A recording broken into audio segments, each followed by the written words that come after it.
शिवचंद्रमौळी वनेंद्र माथा मुकुटी झळाळी कारण्य सिंधू भवदुःख हारी तुझवीन शंभो मजगो तारी पांडुरंगा करू प्रथमन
समागत तिष्ठन्त आनंद कंद परब्रह्मलिंगं भज पांडुरंगं ओम नमो ज्ञानेश्वरा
तुम्ही विश्वनाथ दीन रंक मी अनाथ कृपा कराल ते थोडी पाया पडालो वराढी काय उन्हे तुम्हा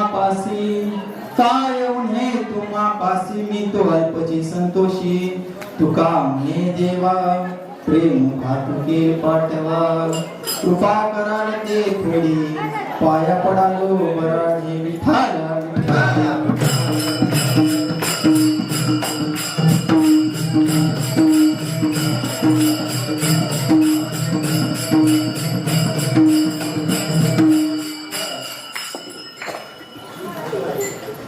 तुम्ही विश्वनाथ दीनरंक ज्ञानाथ कृपा कराल ते थोडी पाया पडालो वराढी अभंगाला सुरुवात करण्यापूर्वी काही परिहार आज मौजे आष्टया गावी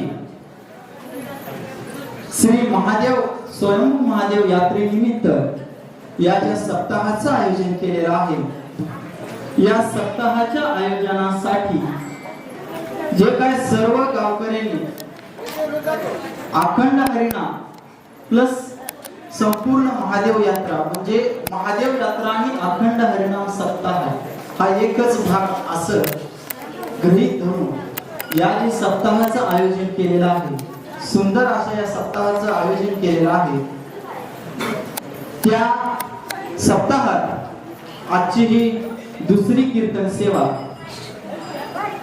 मला देऊन माझ्याकडून एक पुष्प तुमच्या महादेव मंदिराच्या स्वयंभू पिंडीवरती समर्पित करण्याचा जो अवसर मला दिलेला आहे त्याबद्दल आभार.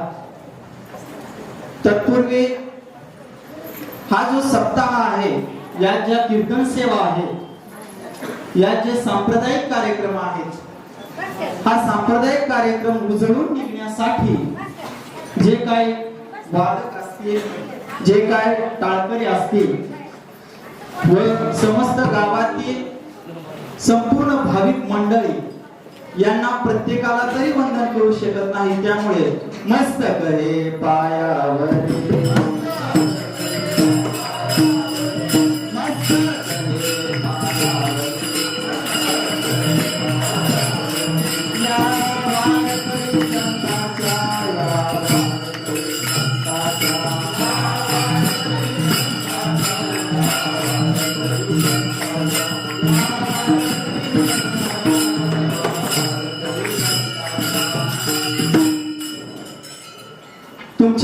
आष्टेगावचं करावं तेवढं कौतुक थोडंच आहे. म्हणजे मला कीर्तनाला बोलवलं म्हणून कौतुक करायचं नाही बरं. कौतुक करायचं म्हणजे आता आमची सोयरीक इथं जवळ झाले, ओळख झाले म्हणून त्याचाही विषय नाही. आम्ही पहिल्यापासूनच या गावचे पाहुणे आहेत, फक्त की ते उघडकीला लवकर आलं नाही, लक्षात लवकर आलं असो. परंतु या गावचं कौतुक यासाठी आहे की तुमच्या या आष्टे गावामध्ये जी काय महादेवाची यात्रा आता भरते या एकादशीला, जसं की जे ठाण आहे शिखर शिंगणापूरचं, त्या यात्रेबरोबरच ही यात्रा आणि या यात्रेत गावगावी यात्रा असतात, प्रत्येक गावी यात्रा असते, काही गावात जत्रा असतात, तो भाग पुढे येईलच. पण या यात्रेमध्ये गावोगावी ज्या यात्रा असतात त्या यात्रेमध्ये संपूर्ण गाव स्वच्छ केलं जातं. संपूर्ण गावामध्ये महिला वर्ग आपली आपली घरं स्वच्छ करण्याचा प्रयत्न करतात. ग्रामस्थ जे काय ग्रामपंचायतचे लोक असतात ते संपूर्ण गाव स्वच्छ करण्याचा निर्धार घेतात, जेणेकरून आपल्या यात्रेला एक सुशोभितपणा यावा, आपलं यात्रा एक सुचिरभूत असं गाव व्हावं, सुंदर असं गाव व्हावं, अशा या कल्पनेनं संपूर्ण गावात आणि गावोगावी यात्रेच्या आधीच्या त्या सुविधा असतात. पण तुमच्या गावचं यासाठी कौतुक आहे की तुमच्या गावात तुमचं जे गाव सुचिरभूत होतं ते हरिनामानं होतं. सप्त्याच्या ह्या 7 दिवसाच्या ह्या नामसंकीर्तनानं होतं आणि गावात 7 दिवस हरिनाम कथा, ते यमाला सुद्धा सत्ता राहत नाही. असं हे गाव सुंदर सुशोभित तुम्ही सुचिरभूत आणि पवित्र या 7 दिवसाच्या सप्ताहातून करूनच तुमच्या गावामध्ये महादेवांना प्रत्यक्ष अवतार घ्यावा लागतो यात्रेला. म्हणून तुमच्या गावाला म्हणत असतील की स्वयंभू महादेव मंदिर. विठ्ठल विठ्ठल.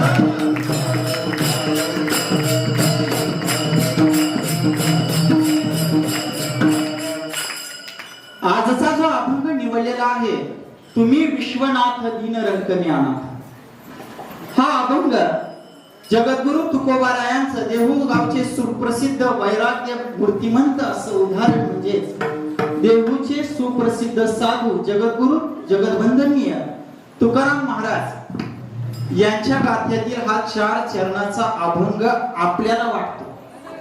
पण हा अभंग नसून तुकोबारायांनी लिहिलेलं जगन्नाथांना, काशी विश्वनाथांना एक पत्र आहे. तुकोबारायांनी काशी विश्वनाथाला लिहिलेले एक पत्र आहे आणि तेच पत्र आपण अभंग रूपी आज इथे घेतलेलं आहे. तर जगद्गुरु तुकोबारायांना ज्या वेळेस सर्व यात्रेकरू चालले होते, जसं की तुमच्या गावातलं मी ऐकून आहे की तुमच्या गावात परमार्थ तर भरपूर आहे, दिंडी वगैरे आहे. मागच्या वेळेस काही वनवास वगैरे ते जात होते किंवा रामायण बसायचं, म्हणजे परमार्थाचं भरपूर अंग असल्यामुळे तुमच्या गावात परमार्थाचं बगीचाच असल्यामुळे, संप्रदायाचा बगीचा असल्यामुळे आज ही सगळी तरुण मुलं आणि हे टाळकरी तरुण मला आज इथं फुलं स्वरूपात बघायला मिळते. जर बगीचाच नसला तर बाहेरच्या कुंड्या सप्त्यापुरती आणावं लागतात आणि ठेवावे लागतात, सुशोभितपणा येण्यासाठी, सप्ताह उजळून निघण्यासाठी. म्हणजे बाहेरची माणसं भाड्यानं आणावी लागतात आणि तो सप्ताह पार पडावा लागतो. असं गावागावी आमच्या तिकडे सुद्धा तीच पद्धत आहे. पण तुमच्या गावात ही जी तुम्ही वारकरी मंडळांनी किंवा गावकऱ्यांनी ही जी परंपरा जपलेली आहे, या संप्रदायाची परंपरा जपलेला आहे आणि तुमच्या गावातील महादेव मंदिराचं जे पावित्र्य जपलेलं आहे, त्याचा हा आशीर्वाद म्हणजे तुमची जी पुढची तरुण पिढी आहे ती या मुळीला एकरूप झालेली आहे. तुमच्या पावलावरती पाऊल त्यांनी ठेवलेलं आहे. तसंच तुकोबारायांनी सुद्धा या संप्रदायात अनेक प्रकारे हा संप्रदाय पुढे नेण्याचा प्रयत्न करत होते आणि त्या प्रसंगाला त्यांच्या गावावरून काशी विश्वनाथाला जाण्यासाठी काही मंडळी निघाली होती. काशी विश्वनाथाला जाण्यासाठी काही मंडळी निघाले असताना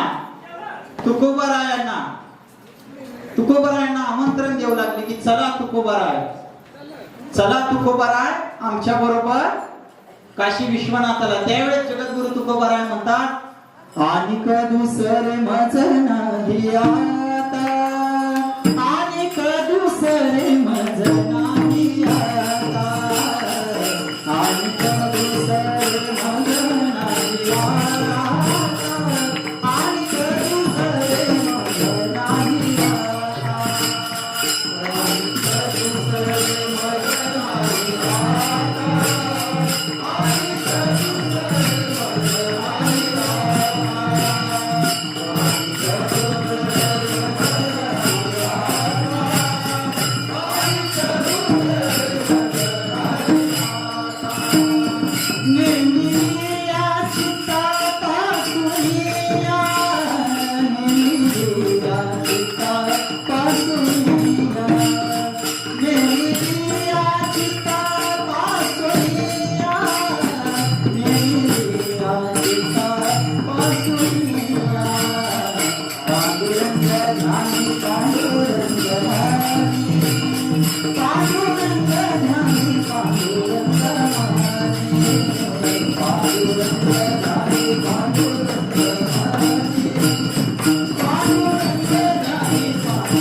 जगद्गुरु तुकोबाराय म्हणतात की आम्ही चित्तापासूनच एक जणाला नेमलेला आहे, तरीही तुम्ही आग्रह करतात तर माझा निरोप, माझं जे काय बोलणं आहे ते पत्र आज मी काशी विश्वनाथाला देत आहे. जगद्गुरु रायांच्या चरित्रामध्ये किंवा गाथ्यामध्ये असा उल्लेख आलेला आहे की जगद्गुरु तुकोबाराय यांनी 3 पत्र दिली होती. त्यातलं पहिलं पत्र होतं गंगा भागीरथीला, आणि दुसरं पत्र होतं गयेला, आणि तिसरं शेवटचं पत्र होतं ते काशी विश्वनाथाला. अशी 3 पत्र जगद्गुरु तुकोबारायांनी दिलेले आहे. तर हे पत्र त्या भाविक भक्तांपाशी जगद्गुरु तुकोबारायांनी दिलेले आहे. आता तुम्ही म्हणसाल कबूतर नव्हते काय जगद्गुरु तुकोबारायांकडे? का तिथं काय सलमान खान होता का कबुतराच्या पायात बांधायचं? मला एक प्रश्न पडलाय. आता आपल्याकडे मोबाईल आहेत, बरोबर आहे मुलं? आता आपल्याकडे मोबाईल आहे.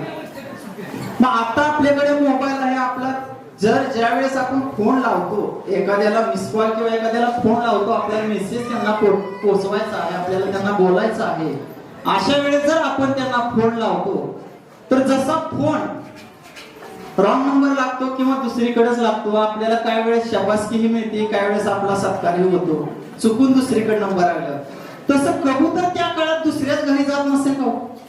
कबूतर जा म्हणल्यावर कबूतर उडत दुसऱ्याच ठिकाणी निरोप का पोहोचवत नसेल? तसा तो विषय आहे.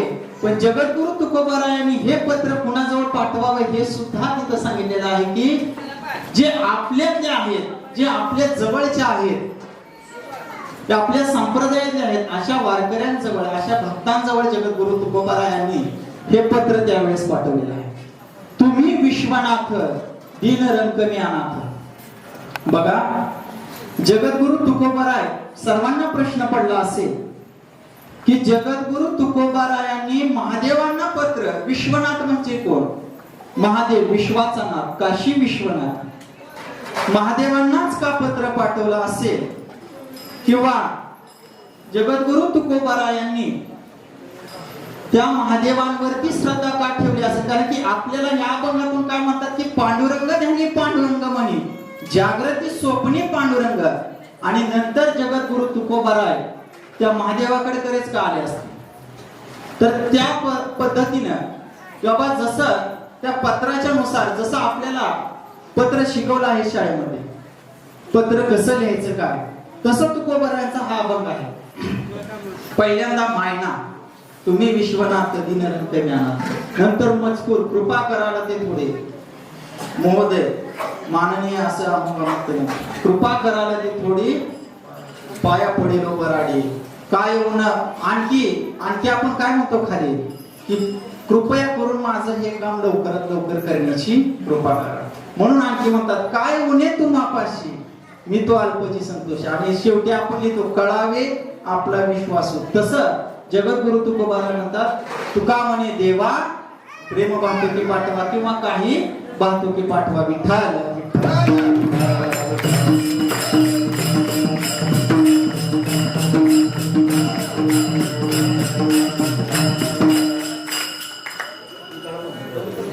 तुम्ही विश्वनाथ, विश्वनाथ ना अधिक अथ न अंत असणारा असा. म्हणजे तुम्ही विश्वनाथ, ज्या विश्वनाथाचा म्हणजे ज्या शिवशंकराचा उगमही नाही आणि अंतही नाही अशा विश्वनाथाला तुकोबारायांनी पहिल्याच पत्राच्या पहिल्याच शब्दात विश्वनाथ असा उपाधी दिलेली आहे. उगमही नाही आणि अंतही नाही त्याचं एक उत्तम असं उदाहरण म्हणजे महादेवाचं लग्न होतं. महादेवाचं लग्न होतं आणि सती मातेच्या म्हणजे सुरुवातीच्या पार्वतीच्या आधी सती बरोबर महादेवाचं लग्न झालं. त्या सती मातेकडे ज्यावेळेस महादेवाचं वराड गेलं त्यावेळेस करवला म्हणून नारद मुनी होते महादेवांबरोबर. करवला म्हणून नारद मुनी होते. आपल्या इकडे करवला तर म्हणते, त्या विदर्भाकडे लांडगा म्हणते. लांडगा आपल्याकडे करवल्यावर तर बघते. त्या लांडग्यानं काय करायचं, नवरदेवाचं हळद लागल्यापासून शेवटपर्यंत पिच्या सोडायचं नाही. आता एक बाथरूम झाले, पहिली टरमाळी घेऊन पण ते लांडगे जात होते. असले नवरदेवांचा थाट होता त्या काळात. आता आमचं काय लॉकडाऊन मध्ये झाले सगळं विषय सोडा.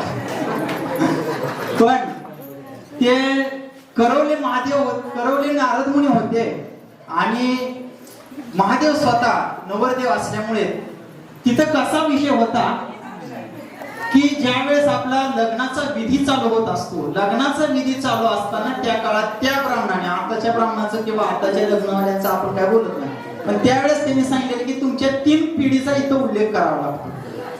3 पिढीचा उल्लेख करायला लागतो म्हणल्यावर महादेव ज्यावेळेस ज्या पाटावर बसले होते महादेवांना घामच फुटला. 3 पिढीचा उल्लेख करायचं म्हणजे काय? कारण विचार करा, रामनवमी असते म्हणजे प्रभू रामचंद्रांना आई वडील आहेत राम जन्माचा. हनुमान जयंती असते म्हणजे हनुमानांनाही उल्लेख करता येतो आई वडिलांचा, बरोबर आहे का? कृष्ण जन्माष्टमी असते म्हणजे श्रीकृष्ण भगवानांनाही आई वडिलांचा उल्लेख करता येतो. तसं महादेवांनी काय करायचं असा प्रश्न महादेवांना पडला. महादेवांना घामच फुटला त्या पाटावर. आता कुणाचं नाव घ्यायचं? ब्राह्मण तर म्हणतोय आपल्या 3 पिढीचा उल्लेख इथं करावा लागतो, नाही तर तुमचं लग्नच होत नाही. आता महादेव म्हणले जर गेलो तसा तर मला नाही तसलं बोलते. एक तर असलं ध्यान लग्न जमता जमना आणि काय करायचं म्हणून महादेवांना प्रश्न पडला. पण नारद मुनी काय त्रिभुवनात फिरलेला सगळं माहितीये. राजकारण शिकावं तर नारद मुनी कडून, ज्या राजकारण ज्याला करायचं आहे. नारदा एवढं कोणाला जमलं नाही आतापर्यंत, पण त्यांनी जे राजकारण केलं, समाजकारण केलं ते जगाच्या हितासाठी. आताचं राजकारण आणि समाजकारण सगळं उलट आहे. तो विषय आपल्याला नाही घ्यायचा, पण येतो आडवा काय करायचं. आता त्यावेळेस नारद मुनीने काय केलं की ब्राह्मणांनी विचारलं तुमच्या आजोबाचं नाव काय? त्यावेळेस नारदांनी महादेवांच्या कानात सांगितलं ब्रह्मदेव सांगा. मग महादेव म्हणले ब्रह्मदेव, मग पाणी सोडलं संकल्प सोडला. नंतर विचारलं वडिलांचं नाव काय? मग महादेवाला आणखीच थरकाप सुटला. त्यावेळेस नारद मुनी म्हणले घ्या विष्णुदेवाचं नाव. मग त्यांनी सांगितलं विष्णुदेव, सोडलं पाणी. मग ब्राह्मण म्हणले आता आजोबाचं पण नाव आणले, आजोबांचं नाव घ्या. मग नारद मुनीने काय सगळंच आग लावून दिली बाजूला बस. नारद मुनी म्हणलं आता मला 3रं नाव नाही, 2च नाव माझ्या मेमरीत होती, 3रं नावच नाही. महादेव लागले थरथर कापाला. आता काय करणार? ब्राह्मण ज्यावेळेस 3दा म्हणाला आता वेळ थोडी राहिली नाही तर लग्न होत नाही. बघा अक्षरशः तुमच्या पंजोबाचं नाव काय म्हणल्यावर की ब्राह्मणाला महादेव काढून बोलले हे ब्राह्मणा त्या दोघांचा बाप मी आहे, त्यामुळे पंजोबाचं नाव काय विचारतो? विठ्ठल.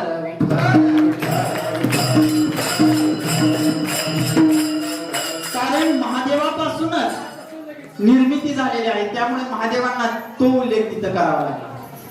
बघा आज तुकोबारायांचा विषय आहे की तुकोबारायांनी महादेवांचाच अभंग का निवडला किंवा महादेवांवरती अनेक अभंग लिहिले तुकोबारायांनी, तर त्या महादेवांवरती अनेक अभंग लिहिण्याचं कारण काय किंवा महादेव आणि आपल्या या वारकरी संप्रदायाचा नियम काय किंवा त्यांचा संबंध काय, तर मग शंभू महादेव हे आपल्या वारकऱ्यांचे मुकुटमणी आहेत, शिरोमणी आहेत, असा ग्रंथामध्ये गाथ्यामध्ये वारंवार उल्लेख आलेला आहे। बघा, शंभू महादेव हे संपूर्ण वारकरी संप्रदायाचे पहिले वारकरी आहेत। शंकर महादेव हे वारकरी संप्रदायाचे पहिले वारकरी आहेत आणि म्हणून जगद्गुरु तुकोबारायांनी त्यांना पहिला मान तिथे दिलेला आहे पत्राचा। तर यामुळे शंभू महादेव हे वारकरी मंडळाचे पहिले गुरुच का, आद्य गुरुच का, याचा असा इतिहास आहे की ज्या वेळेस पांडुरंग परमात्मा पंढरपूरमध्ये विठेवरती उभा राहिले होते, पंढरपूरमध्ये विठेवरती उभा राहिले असताना जगद्गुरु जे काय होते शिवशंकर महाराज, त्यांना आपल्या देवाला भेटण्याची इच्छा वाटू लागली, कारण की एकमुखी एका नाम असं महादेव हे कुणाचं नामस्मरण करतात, तर पांडुरंगाचं, श्रीरामाचं नामस्मरण तिथे करतात आणि भगवान परमात्मा पांडुरंग हे कुणाचं नामस्मरण करतात, तर त्या महादेवाचं नामस्मरण करतात। हे तिथं सिद्ध झालं, कारण की महादेवांनी काय केलं की मला आता माझ्या भगवंताला भेटून खूप दिवस झाले, पुंडलिकाने का रे पुंड्या मातलासी उभा केले ऋषिकेशी, महादेवांना राग आला पुंडलिकाचा की बाबा माझ्या देवाला तू तुझ्यापाशी उभा केलं, विटेवरती उभा केलं, म्हणून पुंडलिकाच्या साठी परब्रह्म आले का, म्हणजे तिथं पुंडलिकासाठी देव जाऊन राहिला, त्यामुळे महादेवांना त्यांना भेटायची इच्छा झाली। तर सगळे ज्यावेळेस महादेवांनी पहिली वारी कुणी केली आहे पंढरीची, तर महादेवांनी केलेली आहे। ज्यावेळेस महादेव भेटायला गेले पांडुरंगाला, त्यावेळेस सगळे देव, सगळे सुरवर त्या महादेवांबरोबर गेले आणि महादेव त्या वाळवंटापासून त्या पांडुरंगाकडे झाले असताना काकड्यामध्ये त्या अभंगाचा उल्लेख आहे की त्रिशूळ डमरू घेऊन आले गिरजेचे कांत, तर त्या काकड्यामध्ये अभंग असल्याप्रमाणे त्या प्रमाणाप्रमाणे महादेव सगळ्या सुरवरांना घेऊन त्या पांडुरंगाच्या दर्शनाला जात असताना सगळे देव ज्या त्या ठिकाणी स्थानापन्न झाले, म्हणून आजही पंढरपुरामध्ये आपल्याला विविध देवळं दिसतात, तिथे विविध मंदिरं दिसतात, कारण की सगळे सुरवर महादेवांबरोबर पंढरीत आले होते। आणि महादेवांनी काय केलं की ते जे काय सुरवर आहेत ते जागोजागी स्थापना करून महादेव स्वतः पांडुरंगाकडे भेटायला गेले असता पांडुरंगाने काय केलं माहितीये का, पांडुरंगाने रुक्मिणी आई साहेबांना म्हणले, रुक्मिणी तुला आता जरा आम्हाला एकांत द्यावा लागतो, कारण भगवान हुशार होते, कारण की आपला जर दोस्त आला, पुरुष मंडळी आपला जर दोस्त घरी आला आणि आपली जर पत्नी जवळ असली, तर आपल्या दोस्ताच्या मनात जेवढा आपल्याबद्दल चांगुलपणा असतो घराच्या बाहेर जाताना तेवढा सुद्धा ती पत्नी ठेवत नाही, सगळं धुणं त्या मित्रात एकच धुवून काढणार, हे पांडुरंगाला माहित होतं।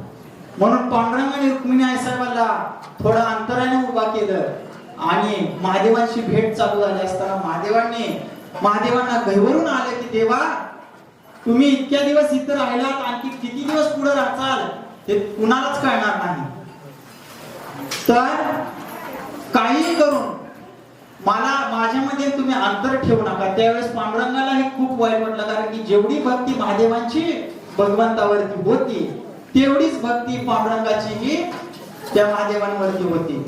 त्यानुसार पांडुरंगही म्हणले की देवा तुम्हाला माझ्यापाशीच राहावं लागणार। आता त्या एवढा आनंद झाला, दोघांनी एकमेकाला कडकडून मिठी मारली आणि भगवंताला कुठं ठेव कुठं नाही असं वाटलं, म्हणून ह्या परमात्म्याला, ह्या भगवान शंकराला त्या पांडुरंग परमात्म्याने त्यांच्या डोक्यावरती जागा दिली, म्हणून आजही पंढरपूरमध्ये आपल्याला दिसत नाही, पण तो जो टोप आहे, तो जो मुकुट आहे पांडुरंगाच्या मस्तकावरती, त्याच्या आतमध्ये भगवान शंकराची पिंड आहे। म्हणून पहिले जे वारकरी होते ते काशी विश्वनाथ म्हणजे भगवान शिवशंकर होते। विठ्ठल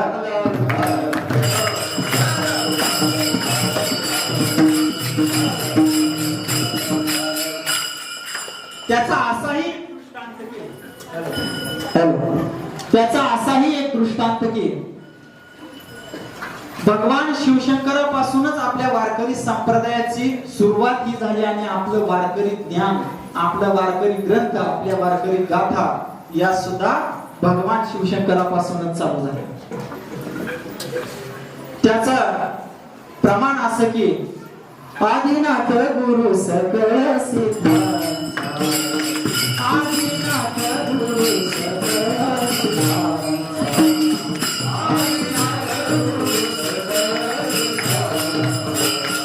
आदिनाथ गुरु सकळ सिद्धांत, आदिनाथ गुरु सकळ सिद्धांत,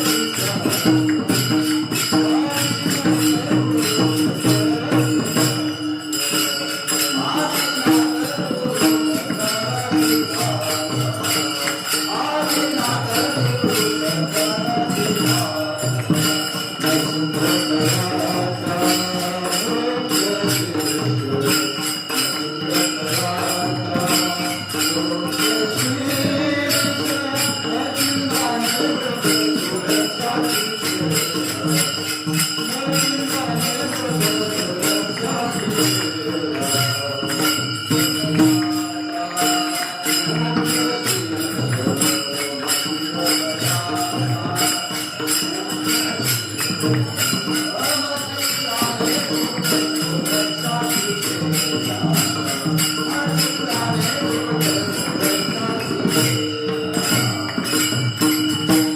आदिनाथ म्हणजे कोण तर तोच विश्वनाथ आणि तोच भगवान शिवशंकर. आदिनाथ गुरु सकळ सिद्धांचा मच्छिंद्रदयाचा मुख्य शिष्य. बघा, ज्या वेळेस पार्वती मातेनं हट्ट केला आपल्या नवऱ्याकडे, जशा आताच्या बायका करतात, मला संक्रांतीला नथ आणा, मला संक्रांतीला हे आणा, मला सणाला हे आणा, मला सणाला साडी आणा, असे विविध हट्ट असतात. जसं स्त्री हट्ट आणि बाल हट्ट पुरुषांना पूर्ण केल्याशिवाय गत्यंतर नसतं, पर्याय नसतो, तसंच महादेवांची तीच गत, आपल्यापेक्षा वेगळी महादेवांची गत काय झाली. पण महादेवांना पार्वती मातेने जो हट्ट केला होता की पार्वती मातेनं हट्ट जो केला होता की गुह्य ज्ञान काय, त्या ब्रह्मांडाचं गुह्य ज्ञान काय, ज्ञानासाठी हट्ट केला होता. पण महादेवांनी पुढे ढकलत एक दिवस निवडला आणि पार्वती मातेला लांब अशा साता समुद्रा पार घेऊन गेले आणि एकांतच ठिकाणी एका शिळेवरती पार्वती मातेला ज्ञान द्यायला चालू केलं. बघा, ज्ञान सुद्धा पचत नसतं, ज्ञान सुद्धा जड असतं. ज्याला कीर्तनात झोप येते त्याला त्याचं पाप आडवं येतं, म्हणजे हे ज्ञान असतं. ज्ञान तिथं तशीच गरज आहे. त्यांनी महादेवांनी त्या पार्वती मातेच्या कानात ज्ञान सांगायला सुरुवात केली. आता पाप आडवं येते म्हणल्यावर पाया परत डोळा मारते का काय म्हणला, तसं नाही. पण या शास्त्रानुसारचा महादेवांचं जसं पार्वती माते तसंच तुम्ही आहे. महादेवांनी जसं पार्वती मातेच्या कानामध्ये ते गुह्य ज्ञान चालू केलं तसं पार्वती मातेला झोप लागली. जसं ते गुह्य ज्ञान चालू केलं सांगायला तसं पार्वती मातेला झोप लागली. पण महादेवांनी हे त्या पार्वती मातेला सांगत असताना एकाग्र चित्त केलं होतं. एकाग्र चित्त केल्यामुळे त्या महादेवांचेही डोळे बंद होते आणि ते डोळे बंद असताना विठ्ठल विठ्ठल विठ्ठल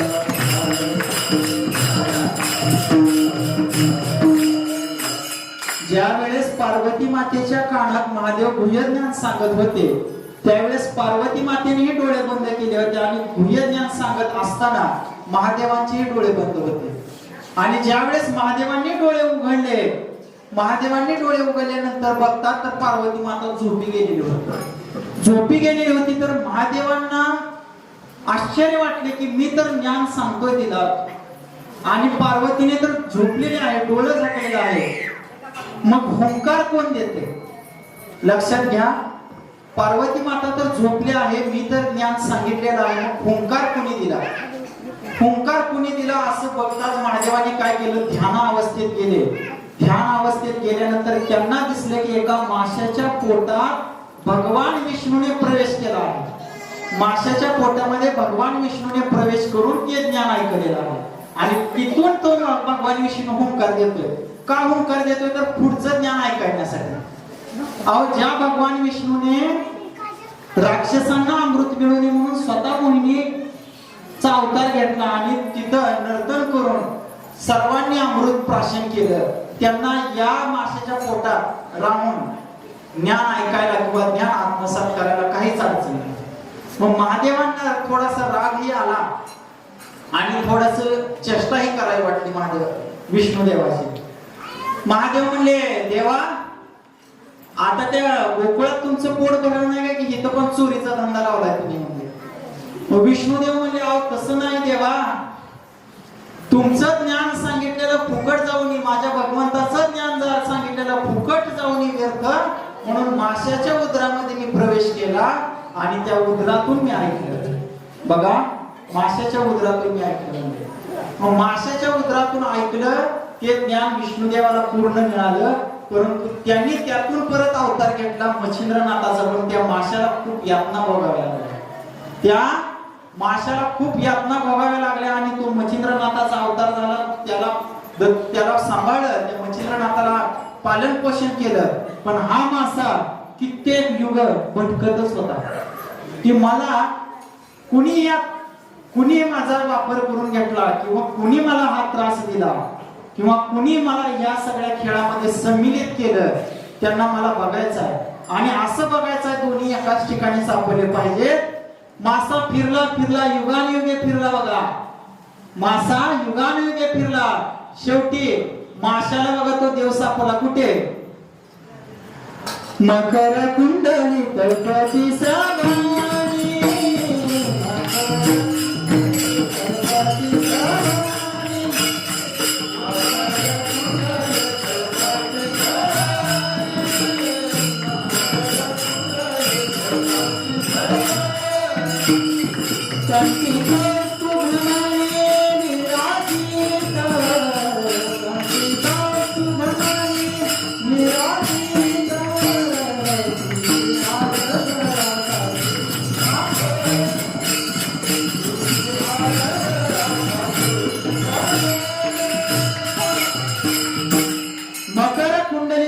सावनी, बघा तो मासा युगानुयुग फिरला. पण दोघ जण एकाच ठिकाणी गाठ पडले, ते पंढरपूरला गाठ पडले आणि जाऊन पहिलं त्यानं कानाला पकडलं वर शंकरन स्वतः विष्णुदेव. म्हणून आजही पांडुरंगाच्या कानामध्ये मासा आहे, त्याचं कारण हा मच्छिंद्रनाथ होता. त्या मच्छिंद्रनाथाचा उगम तो ते कारण होतं. उगम कुठेही काय देवाच्या तिथं टिकवलेलं नाही. जे काय देवाच्या संपूर्ण शरीराच्या खुणा आहेत, जे काय त्यांचं रूप आहे, काल इंगळे महाराजांनी सांगितलं असं रूपाविषयी, ते सर्व जिथल्या तिथं उगाच उगण आहे तर त्याला पुराणामध्ये गाथ्यामध्ये प्रमाण आहे, त्याला ते अर्थ आहेत, त्याला ते संपूर्ण इतिहास आहे. तर अशा पद्धतीने तिथं त्या माशाने केलं. पण झालं काय की ज्यावेळेस मच्छिंद्रनाथ आले, मच्छिंद्रनाथाला ते ज्ञान शंकराला परत करायचं होतं, म्हणजे विष्णूला ते ज्ञान शंकराला परत करायचं होतं. मग विष्णूने अवतार कुठला, शंकराने अवतार कुठला घेतला होता? आदिनाथ उमा बीज प्रगटले मच्छिंद्रनाथाला स्थिती. आदिनाथ गुरु सकळ सिद्धांचा मच्छिंद्र त्याचा मुख्य शिष्य. मच्छिंद्राने बोध गोरक्षाशी केला. गोरक्षाला शंकर महादेवांना गोरक्षाचा अवतार घ्यावा लागला आणि गोरक्षाला परत ज्ञान त्या मच्छिंद्राने दिलं, म्हणजेच विष्णूने दिलं. नंतर शंकराने काय केलं की अजून एकदा याला ज्ञान देऊन बघावं, येतोय का परत बघावं. म्हणून गोरक्ष वळला, असा चालला होता तिथपर्यंत गेला, आणखी वळून आला कुणाकडे? गहिनीकडे. गहिनी प्रसादे निवृत्ती दातार. म्हणून गहिनीनाथाला परत ज्ञान ते परत केलं. आणि ज्ञान परत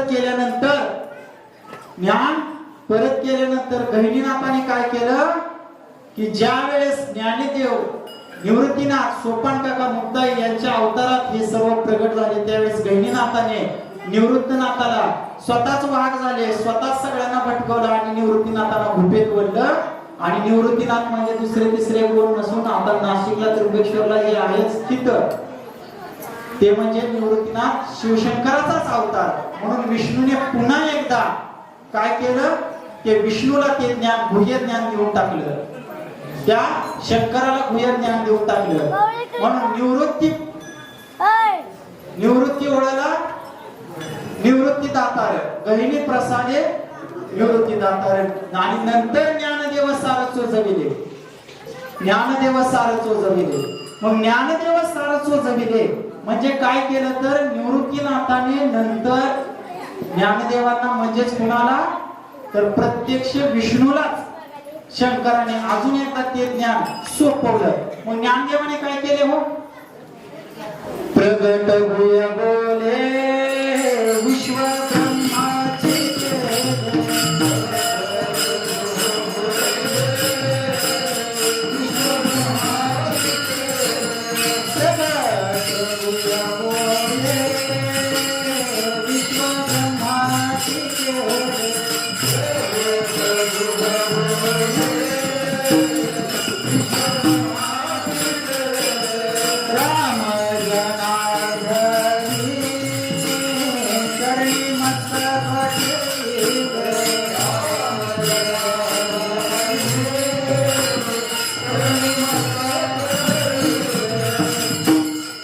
ज्ञानदेवाने काय विचार केला. ज्ञानदेवाने म्हणजे स्वतः विष्णू भगवानाने हा मच्छिंद्रनाथापासून शंकर माझी परीक्षा बघतोय.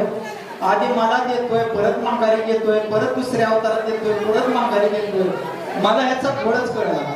म्हणून विष्णूने काय केलं म्हणजे ज्ञानदेवाने काय केलं की हे ज्ञान प्रगट केलं कुणाला विश्वाला. विश्वाची माझी घर.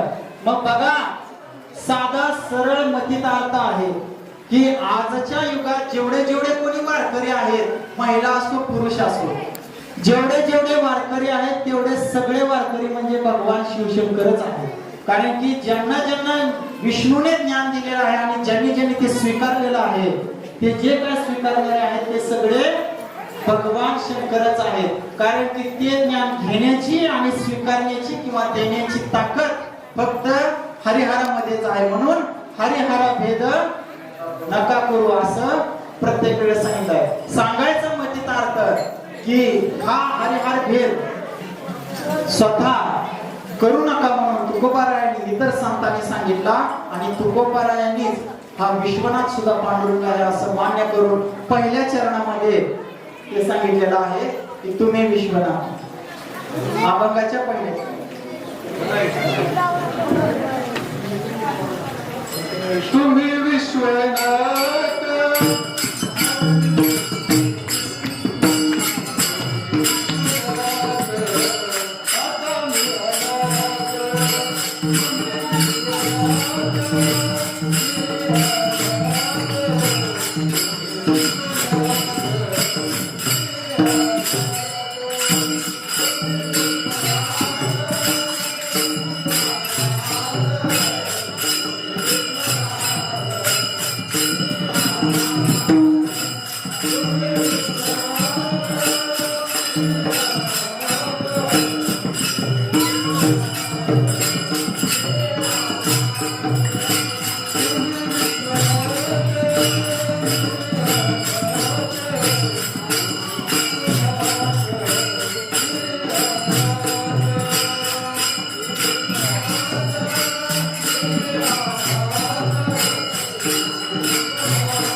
तुम्ही विश्वनाथ दिनरंकरी अनाथ. बघा व्याकरणातले विरोधार्थी शब्द असतात का. रंकला काय येते विरुद्ध शब्द राजा. दीन रंक मी अनाथ. दीन म्हणजे दीनला विरुद्ध श्रीमंत, रंकला राजा, अनाथला सनाथ. मग तुकोबारायांना इथं विरोधाभास व्याकरणाची भाषा इथं वापरलेली आहे. कारण की एका ठिकाणी म्हणतात आम्हा घरी धन शब्दाची चरकणी. एका ठिकाणी आमच्या घरी धन आहे म्हणतात, आमच्याकडे श्रीमंती आहे म्हणतात, आणि दुसरीकडे स्वतःला दीनरंगमी अनाथ म्हणतात. हे काय आहे तर तुकोबारायांचा मोठेपणा आहे. काय म्हणायचं याला? तुकोबारायांचा मोठेपणा. साधं सोपं सरळ जर आपल्या व्यावहारिक भाषेत सांगायचं झालं तर बघा, आपल्या एखाद्या गावातील एखाद्या मोठ्या माणसाच्या घरी एखादा कार्यक्रम आहे आणि त्या कार्यक्रमामध्ये खूप असं पंचपक्वान्न केलेलं आहे. श्रीखंड, पुरी, भाज्या 2 प्रकारच्या, फोडणीचा भात, काय आणखी वगैरे वगैरे, जिलेबी, जामुन असं. मग असे एवढे स्वादिष्ट आणि चविष्ट प्रकार केलेला आहे. झोपलेत जागे वाटत खायला वाढले. तर अशा चविष्ट प्रकार पंक्तीला वाढले आणि तो बिचारा त्या पंक्तीमध्ये फिरतोय, त्या पंक्तीमध्ये फिरतोय आणि साधारण साधी कपडे घालून हात जोडून सगळ्याला विचारतोय काय कमी आहे का, का आणू द्या का. आणि वरून काय म्हणतोय, सावकाश घ्या बर का, गरीबाची भाजी भाकरी गोड मानून घ्या. भाजी भाकरी होती का होत्या, पण विरोधाभास व्याकरण याला म्हणायचं की बाबा आपला मोठेपणा दाखवता इथं कमीपणा घ्यायचा. आता तुकोबाराय विश्वनाथाला बोलतात, तुम्ही विश्वनाथ, मी पण काय साधा नाही असं नाही. मग पत्रकार असं अरे तुरीची भाषा किंवा मोठेपणा केला तर आपलं काम होईल का? नाही होणार. मग पत्रात नमती भूमिका घ्यायला पाहिजे असं तुकोबारायांनी त्या काळी दाखवले. मग तुकोबाराय म्हणतात दीन रंकमी अनाथ. म्हणजे तुकोबारायांना ज्यावेळेस विमान न्यायला त्यावेळेस तुकोबाराय म्हणजे मी सनाथ झालो. म्हणजे तुकोबाराय मूळचे वैकुंठाचे होते, वैकुंठाची माणसं त्यांना न्यायला आल्यानंतर तुकोबाराय सनाथ झाले. म्हणजे जोपर्यंत 42 वर्ष तुकोबाराय आपल्यात राहिले तोपर्यंत ते अनाथच होते. म्हणून दीन रंकमी अनाथ असं म्हणतात. त्याच्या उलट एका बाजारानं काय केलं माहितीये का, असाच कडाक्याचं ऊन आता जसं पडतंय असंच कडाक्याचं ऊन वस्ती माळरानाला जिथं पाण्याची सोय नाही आणि तिथं पंगत जेवायला बोलवली. पंगत सगळे नाव टाकताना तर पंक्तीचं वेगळंच टाकलं, ज्याला सगळी लोक हजर असते बघा, पूर्ण घरभर. एकदाच सांगायचं ती जर पंगत असली त्या पंक्तीला फक्त एका फोनवर लोक येते.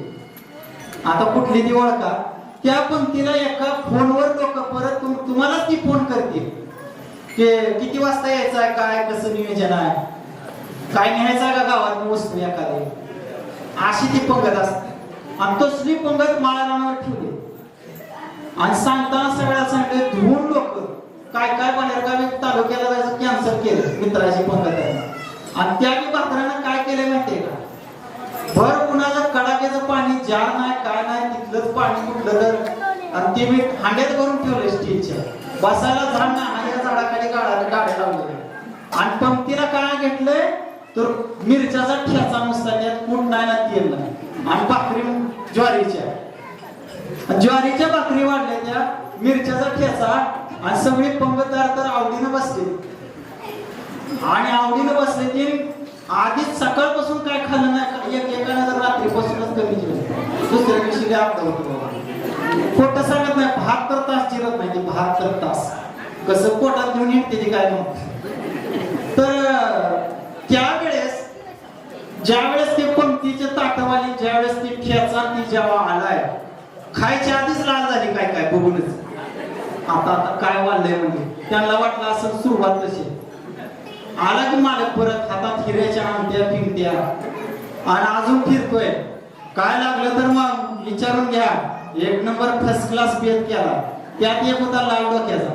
मंडळाला का घरनं जर सांगितलं असतं तर पकत्र गोळा करून आणली असते, मी लोकाला दाखवायला बाबा तिथे पकत्र पडली होती. असली लोक आहेत. म्हणजे काय सांगायचं तात्पर्य की तुम्ही जे आहात तसं न वागता जसं राहता त्याला नम्रता म्हणतात. तुम्ही मोठं असून जर तुम्ही लहान राहिला तर त्याला नम्रता म्हणतात. आणि मोठं असून हे लहान दाखवताय आणि नंतर मोठेपणाचा अवंत त्याला नम्रता कधीही म्हणत नाही की तुकोबारायांकडे नम्रता होती. म्हणून दीन रंग कमी अनाथ असं तुकोबारायांनी पहिल्या शब्दात पहिल्याच ओळीमध्ये हा सांगितला. म्हणजे हा झाला काय तर पत्राचा मजकूर. आणि पुढे जे तुकोबारा सांगतात की कृपा कराल ते थोडी पाया पडालो बराड. कृपा कराल ते थोडी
कृपा कराल ते थोडी पाया पडालो बराड.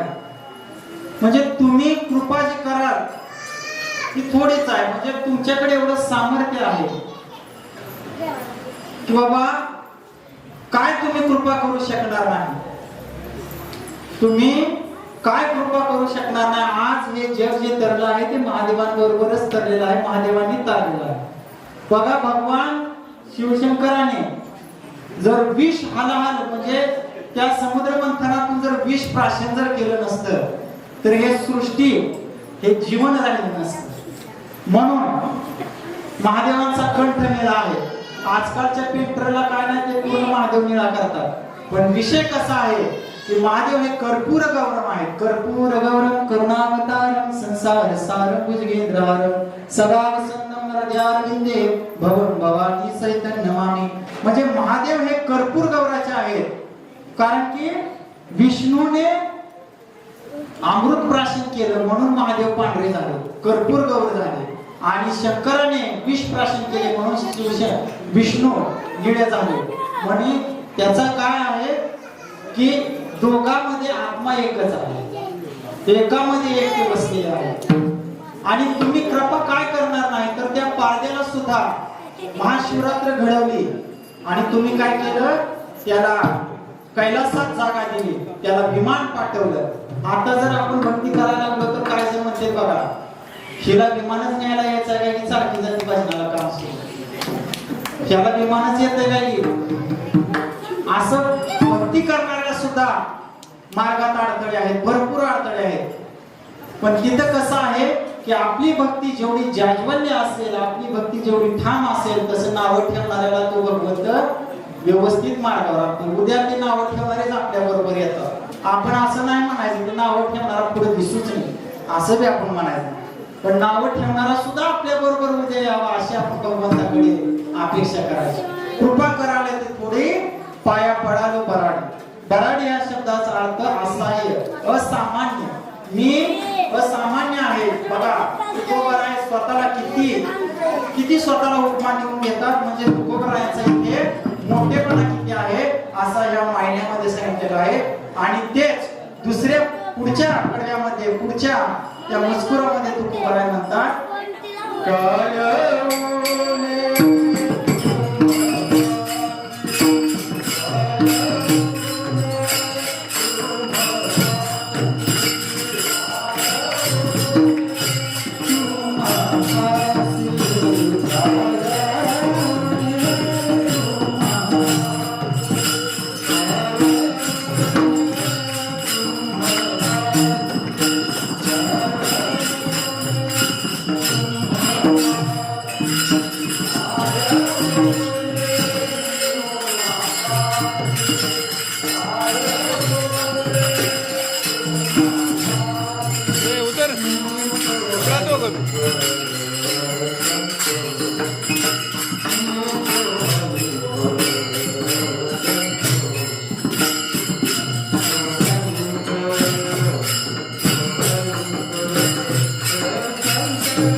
मी तो अल्पची संतोषी. काय म्हणे तुम्हापाशी? महादेवांना विचारतात तुकोबाराय. बघा, त्वमेव महेशः तनेव गणेशः, म्हणजे तुम्ही महेश आहात, तुमचा मुलगा गणेश आहे, तुमचा मित्र कुबेर आहे आणि तुमचा सासरा हिमालय आहे. तर तुम्हाला ऊन काय आहे सांगा. त्या महादेवांपाशी ऊन काय आहे? आज स्वतः महादेव काय ताकदीचे आहेत आपण आतापर्यंत बघितला. स्वतः महादेवांचं अस्तित्व काय, परंतु महादेवांचा जे मित्र परिवार आहे, जो काय संघटन आहे, महादेवांची जी शाखा आहे ती सुद्धा सबळ आणि स्ट्रॉंग आहे. म्हणून तुकोबाराय म्हणतात काय उणे तुम्हापाशी. आज स्वतःचा मुलगा कोणत्या खात्यावर आहे? बांधकाम करार म्हणते, सुख करता दुःख हरता.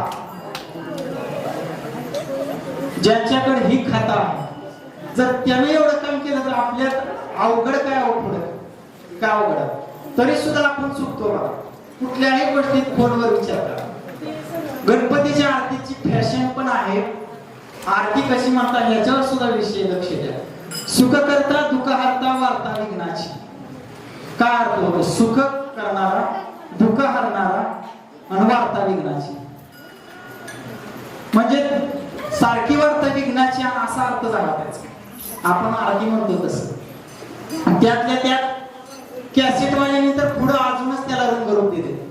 सुख करता दुःख हरता वार्ता विघ्नाची. देव म्हणतो अरे बाबा नको, चुकीचं म्हणतोय, चुकीचं. आपण तरी हो हो वार्ता विघ्नाची, हो हो वार्ता विघ्नाची. त्याचा अर्थ असा आहे की सुख करता दुःख हरता वार्ता विघ्नाची नोंदवी इथपर्यंत स्टॉप करायचा. विघ्नाची वार्ता न येऊ देणारा, तिकडच मोरवणारा, तिकडच मिटवणारा हा मूर्वी आहे. आणि पूर्वी प्रेम कृपा जयाची, तुझं प्रेम आमच्यावरती सदैव असो. असं ते खातं कुणाकडे आहे? गजाननाकडे आहे, गणपतीकडे आहे. आणि त्या कुबेराकडे काय आहे तर एवढं अपार असं धन आहे. त्यातला पाऊण हिस्साच फक्त 7 कोटी म्हणतात ते रावणाची घर, आणि बाकीचा पाऊण हिस्सा आपल्या संपूर्ण जगात राहिलेलं 8.5% जे धन आहे तेवढं धन कुबेराकडे आहे. मग तुकोबाराय म्हणतात की तुझी अर्धांगी भवानी आहे. मला आनंद आहे की इथे आदिशक्ती आदिमाता भगवतींचं सुद्धा इथं अधिष्ठान आहे. की संपूर्ण स्वयंभू सहपरिवार तुमच्या गावाच्या कल्याणासाठी इथं विराजमान आहे. खूप छान असा योग आहे तुमच्या या मंदिरात. आणि त्यामुळे एक प्रसन्न चैतन्य वातावरण या मंदिरात जाणवतं. तर असं हे खातं असणार तुकोबराय म्हणतात की काय म्हणे तुम्हा पासी मी तो अल्पची संतोषी. मी तो अल्पची संतोषी म्हणजे इथं तो या शब्दाचा अर्थ सुद्धा घ्या. तो हा विठ्ठल बरवा तो हा माधव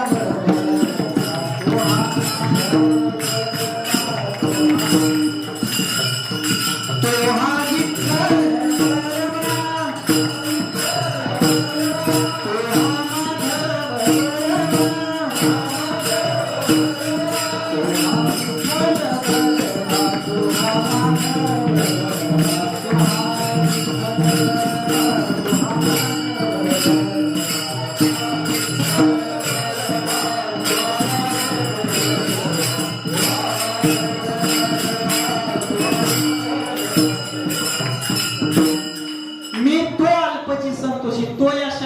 व्याकरणाचा खूप मोठा असं ज्ञान उघडकीस होतं. तो हा विठ्ठल बरोबर म्हणजे ज्यानं गोकुळात याने चोऱ्या केल्या पाहिजे, ज्यानं गोकुळात गाजवलं आहे, ज्यानं रामायण गाजवलेलं आहे आणि ज्यानं पंढरी स्थापन केले, तो सगळा तो हा विठ्ठल बरोबर माधव बरोबर असं इथे तुकोबा शब्दाचा अर्थ घेतला. तसंच मी तो अल्पची संतोषी. तो अल्पची संतोषी म्हणजे काय? खूप मोठं रहस्य आहे. तो अल्पची संतोषी म्हणजे ज्या तुकोबारायांनी छत्रपती शिवाजी महाराजांचा नजराणा वापस केला होता. काय केला होता? नजराणा आहे तसा माघारी केला होता, जो थोडक्यात समाधानी मानतो.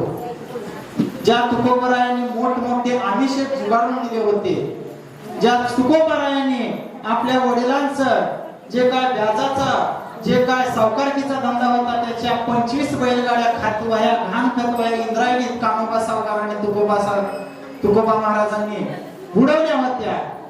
तो तुकोबा आहे, तो हा अल्पची संतोषी. आता इथं हे बोलणं योग्य असेल का नाही मला माहित नाही, पण हे बोलणं गरजेचं आहे. तो हा अल्पची संतोषी. तो हा अल्पची संतोषी. तुकोबाला का म्हणतात?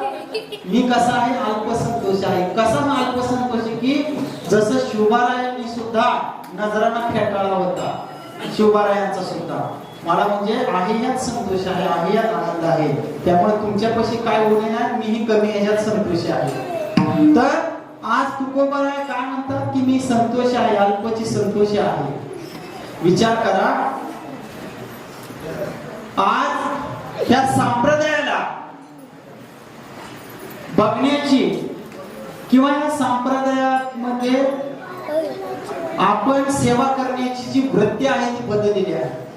जे तुकोबराय अल्पमध्ये संतोषित होते, जे तुकोबराय थोडक्यात समाधान मानत होते, आज त्यांच्याच अभंगावरती भरपूर असं स्तोम माजलेला आहे. भरपूर असं काय केलेलं आहे? स्तोम माजलेला आहे. म्हणजे काय झालेलं आहे की आज कीर्तन असू द्या, प्रवचन असू द्या, हरिपाठ असू द्या, काकडा असू द्या, भजन असू द्या, आज या प्रत्येक गोष्टीसाठी गावोगावी पैसे द्यायची गरज पडायला लागली. गावोगावी ही वास्तविकता आहे. आता मी कुणाची स्तुती करत नाही, पण जी वास्तविकता आहे त्याच्यावरती बोलणं गरजेचं आहे. आज सद्गुरूच्या बैठकी गावोगावी आहेत. कुठून लोक येतात. मी बैठकीला जात नाही, पण आपलं अनुकरण समाजात असावं, काय चाललंय. कुठून लोक बैठकीला येतात, कुठून निरूपण देतात, पण बिचारी माघार जाताना नारळाची सुद्धा अपेक्षा करत नाही, पैसे तर लागच नाही. मग त्या संप्रदायाची जसं आपल्याला कळते तसं या 10 वर्षात ही संप्रदाय आपल्याला माहित झाला, त्याच्या आधी असं माहित नाही. पण हा संप्रदाय जगद्गुरु तुकोबारायांनीच नाही तर त्याच्याही आधीपासून, माऊलीच्याही आधीपासून हा संप्रदाय चालू आहे. इतक्या वर्ष एवढ्या संतांनी, अनादी कालापासून एवढ्या संतांनी या संप्रदायाला उजळून काढलेला आहे. तो संप्रदाय आज कवडीच्या मोलाने विकत आहे, याचं वाईट आहे. आपण सजासजी म्हणतो. आता कीर्तनकाराची सुद्धा मोठ्या मोठ्या टेटस असतील बघा. गावाचं, भावाचं, भावकीचं जो खाईल त्याचं वाटोळ होईल. मग कीर्तनकार कुणाच खाते? विचार करून बोलावं कीर्तनकारांनी सुद्धा. मोठ्या मोठ्या टेटस तुम्ही ठेवताय, गावाचं का कुठनं सप्त्याचं अधिष्ठान मांडल्यावर खाल्लं उकरून येते का ते? गावाचं नाही तर कुणाचं. आणि सहज आहे बघा, सहज सांगते गादीवर उभं राहिल्यावर, देह हे काळाचे धन कुबेराचे ते मनुष्याचे काय आहे. मग मला बी मन वाटतंय अभंग संतांचे भमरे गावकऱ्याचे ते कीर्तन करायचे काय आहे. बरोबर आहे का? अभंग संतांचे घुमरे गावकऱ्याचे ते कीर्तन करायचे काय आहे. मला त्याला विरोध नाही. तुम्हाला जेवढं गरजेचं आहे, तुमचा जेवढा खर्च आहे तेवढं घ्या. जिथं तुमचं 500 खर्च आहे तिथं 2000 घेऊन 5000 घेऊन जाऊ. यानं काय होतं, गावकरी येते, गावकऱ्याचा मोठेपणा होतो, तुम्ही घेऊन जाता. पण ह्या संतांच्या या वचनाला वाटा, आपणच आपली भूमिका, आपणच आपला संप्रदाय नासवण्याचा प्रयत्न करत आहोत. ही माफी मागून मला इथं बोलावं. कारण की डॉक्टर साहेब तुम्हाला माहिती आहे, या क्षेत्रामध्ये आता कीर्तनकार बरेचसे नवीन माझ्यासारखे आले. मग कुठं नोकऱ्या मिळत नाहीत म्हणून कुठं गुणाची कामं करा म्हणून ह्यात घुसून ह्या तरुणांनी असं करून हे गाव सांप्रदायिक आहे. तरुण भरपूर इथं कीर्तनकार होणार, मला चांगली गॅरंटी आहे. आता भरपूर अतुल महाराजांचंही कीर्तन ऐकण्याची इच्छा होती किंवा त्यांनाही माझी कीर्तन ऐकायची इच्छा होती, पण आजारी असल्यामुळे ते येऊ शकले नाही. किंवा आमचे साडू आहेत लक्ष्मण म्हणजे पाहून, कारण की ह्या गावामध्ये एक संप्रदायाचं अंग भरपूर आहे. आमचा तिकडला जर पट्टा सोडला, डॉक्टर साहेब येतात माहिती आहे त्यांना, तर तिकडून इथं हा संप्रदायाचा जास्त उतार आहे ना, इकडे जावं साचले पाणी. तर जेणेकरून माझी तळमळ की बाबा या संप्रदायाकडे वळताना या भूमिका डोळ्यासमोर न घेता हा संप्रदाय वाढवायचा किंवा आपल्याला जे ज्ञान माहिती आहे, आपली जेवढी कुवत आहे एवढं समाजाला सांगून या संप्रदायाचं संगोपन करणं एवढंच महत्वाचं आहे. आणि कीर्तनकाराचं कसं आहे, जेवढं जास्त हसवत जेवढं जास्त रडवत तेच अध्यात्म आता कोणाला चालत नाही. पण रडणं आणि हसणं केवढं पाहिजे, ताटातल्या लोणच्याच्या फोडी एवढं पाहिजे. ताट भरून जर लोणचं ठेवलं तर काय ते जेवणार. तुमचा अभंग तिसरीकडे नदीच्या कडेला सोडायचं, मग सरत बसायचं इकडे काय उपयोग आहे. अभंग गणितासारखं सोडवणार त्याला खरं असो. पण इथं सांगण्याची वेळ आली की तुकोबा स्वतः म्हणतात मी तो अल्पची संतोषी. कुठला अल्प तो, तर ज्यानं धान्य सुद्धा भगवंताने ज्यावेळेस त्या गावातील शेतकऱ्यांनी त्यांच्या राखणदारीतल्या शेतात ज्यावेळेस ते जनावर सोडले आणि जनावरे त्याचा नाश केला, त्या नाशानंतर जे तुकोबारायानं नंतर भगवंताने बरकत दिली आणि भरपूर धान्य साठलं, तर ते धान्य नंतर गावाला वाटलं. म्हणजे स्वतः संतुष्ट असल्याशिवाय वाटलं का? तुमच्या घरात तुम्ही संतुष्ट असला तर दारावरच्या भिकाऱ्याला किंवा दारावरल्या मागवणाऱ्या एखाद्या व्यक्तीला तुम्ही मन मोकळ्या प्रमाणाने दान करू शकता का? तुम्ही संतुष्ट आहात. मग तुकोबाराय आणखीही देवाकडे मागतात, पण तरी काय म्हणतात की तुम्ही भरपूर देण्यासारखं आहे, पण मी अल्पची संतोष आहे. म्हणून काय म्हणतात, मी तो अल्पची संतोष. असं तुकोबारायांनी भगवंताला पत्रही लिहिलेलं आहे. आणि पत्र लिहिल्यानंतर तुकोबारायांनी त्यात विनंतीही केलेली आहे की मला तुमच्याकडून काय इतकी अपेक्षा नाही, मला फक्त काय अपेक्षा आहे त्यांनी त्या पुढच्या चरणात सांगितलेलं आहे. विठोबा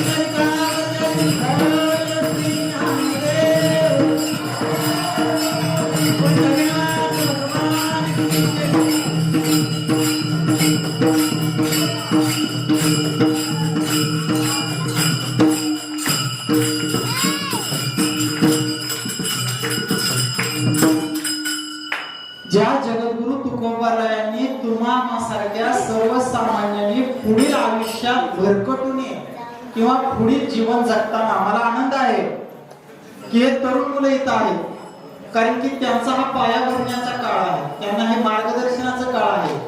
तुम्ही हे ऐकता, पण तुम्ही या अनुभवातून गेलेला असता तुमची एसटी पुढे गेलेली असतात, पण मागून आता संपावरून निघलेले एसटी पण आहेत, त्यातून तरी तरुण निघावं.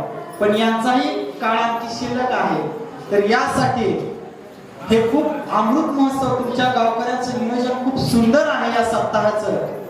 आणि या मार्गातून जगद्गुरु तुकोबारायांनी आपल्या पुढच्या वारकऱ्यांना, पुढील पिढीला भरकटता न येऊ देण्यासाठी विविध अशा विविध प्रकारच्या अभंगाची रचना करून, जशी त्या वारकऱ्यांना, जशी त्या भाविक भक्तांना, कीर्तनकारांना जशी बुद्धी सुचवेल देव, तसं ते सांगून की बाबा या अभंगाची सोडवणूक म्हणून ते ज्ञान त्या व्यक्तीपर्यंत पोहोचावं अशी धडपड जगद्गुरु तुकोबारायांनी केली आणि स्वतःच्या संसाराची होळी केली. अशी तुकोबारायांसाठी सुद्धा एकदा सर्वांनी हात वरती करून टाळ्या वाजवायच्या. तुकाराम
इतक्या वेळ बसून एकदम उल्हास इतका आहे, उत्साह इतका आहे.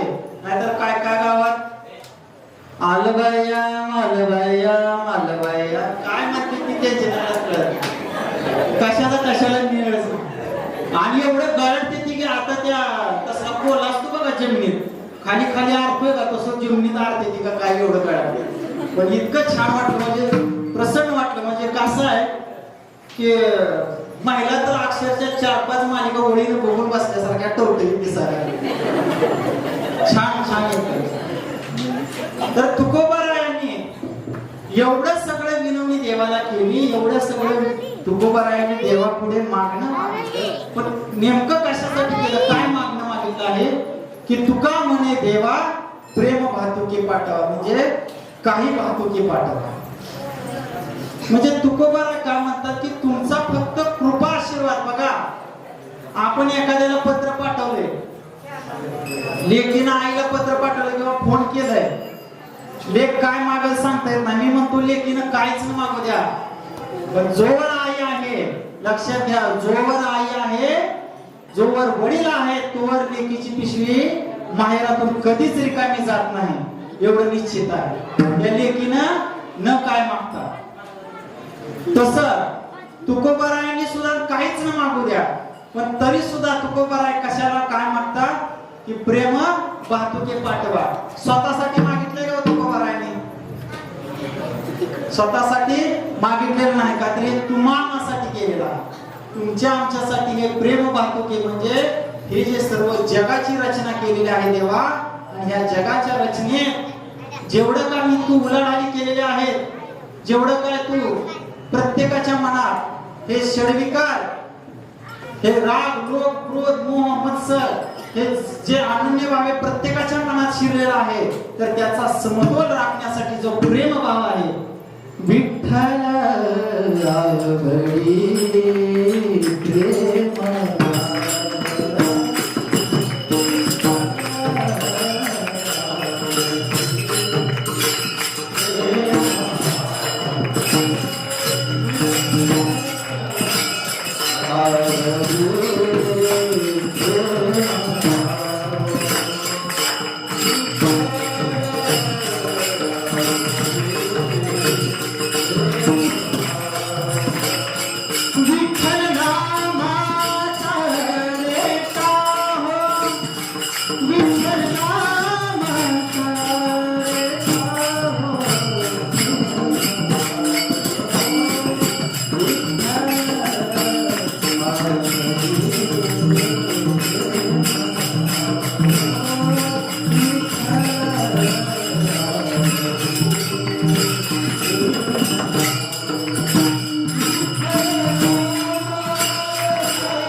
प्रेम सुख देई, प्रेम सुख देई, की एकमेकाची आपुलकी, एकमेकाचा जो बंधुभाव आहे, प्रेम भाव आहे, तो एवढा एवढा चांगला आहे की तुम्ही दुसऱ्याला मान द्या, दुसऱ्याकडून मान घ्या, दुसऱ्याला प्रेम घ्या, दुसऱ्याकडून प्रेम घ्या. जर तुम्ही एकमेकाला खरा तो एकची धर्म जगाला प्रेम अर्पावे, म्हणजे पुढच्या माणसाकडून जर तुम्ही प्रेमाची अपेक्षा करत असाल तर तुम्हीही त्याच्याशी प्रेमभावाने वागा. म्हणून जगद्गुरु तुकोबाराया काय म्हणतात की प्रेम भातुके पाठवा किंवा काही भातुके पाठवा, म्हणजे तुमचा जो आशीर्वाद आहे हे विश्वनाथा तुम्हाला एवढी विनंती करतो, तुमचा जो काही आशीर्वाद आहे तो प्रेमाच्या स्वरूपात पाठवा आणि ज्यांच्या जवळ दिला आहे त्यांनाही आशीर्वाद आणि त्यांच्या जवळ आम्हालाही पाठवा. म्हणजे जगद्गुरु तुकोबारायांनी कुणाजवळ पाठवलेलं आहे पत्र? आपल्यासारख्या वारकऱ्यांजवळ. म्हणजे आपल्याला पुढे केले. कुणाला पुढे केले? आपल्याला. आणि जगद्गुरु तुकोबारायांना माहिती आहे, म्हणजे प्रत्येकालाच. बघा आता आपण दिंडी घेऊन जातो आणि रस्त्यात काय म्हणतो वाटचालीला? काय म्हणतो वाटचालीत? कुठलं नामस्मरण असतं? ज्ञानोबा माऊली तुकाराम, हो ज्ञानोबा माऊली तुकाराम, ज्ञानोबा माऊली तुकाराम, ज्ञानोबा माऊली तुकाराम.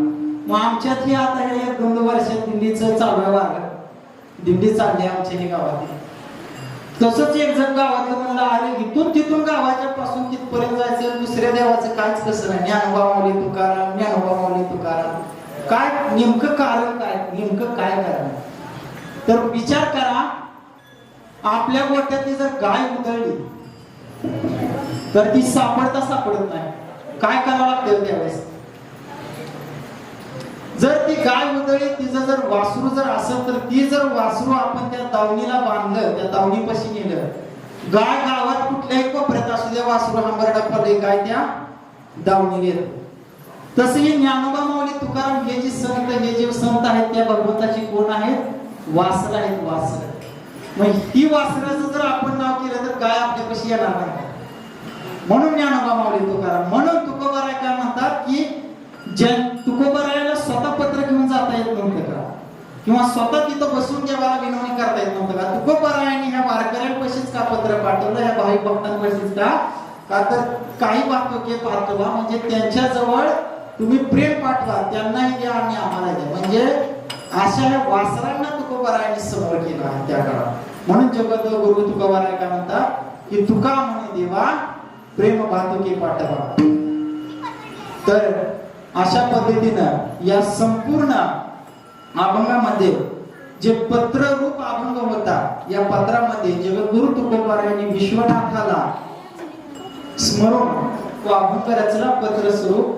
आणि त्या अभंगातून जगद्गुरु तुकोबारायांनी आपल्याला नम्रता शिकवली. आपल्याला लहानपणे देवा मुंगी साखर शिरवा.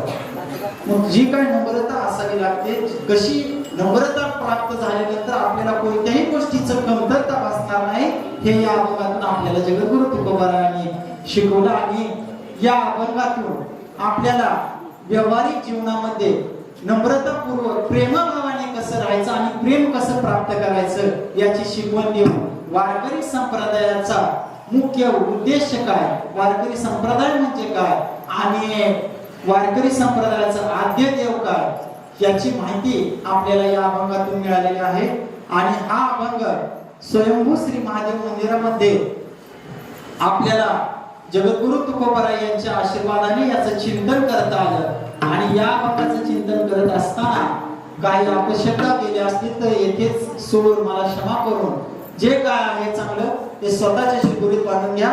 साळुंके मंजुळ बोलत असे वाचे, शिकविता धनी वेगळाचे असे समजून. आणि झालेली सेवा या आष्टेगावच्या चरणी, ह्या महादेवांच्या चरणी, या सकल संतांच्या चरणी अर्पण करून इथे सेवा. ज्ञानेश्वर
तो कामाने देवा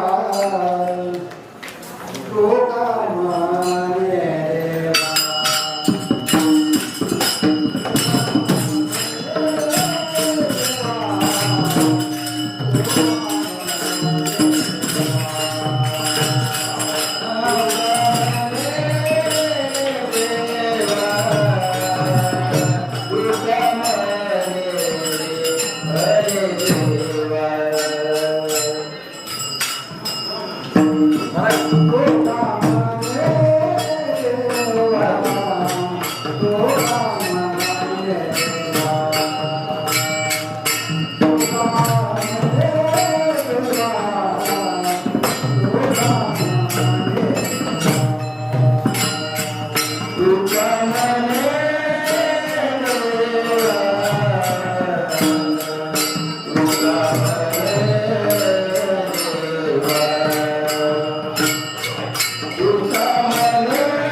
देवा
तुम्ही विश्वनाथ दीन रंकमी अनाथ कृपा कराल ते थोडे पाया पडालो पराडे. मी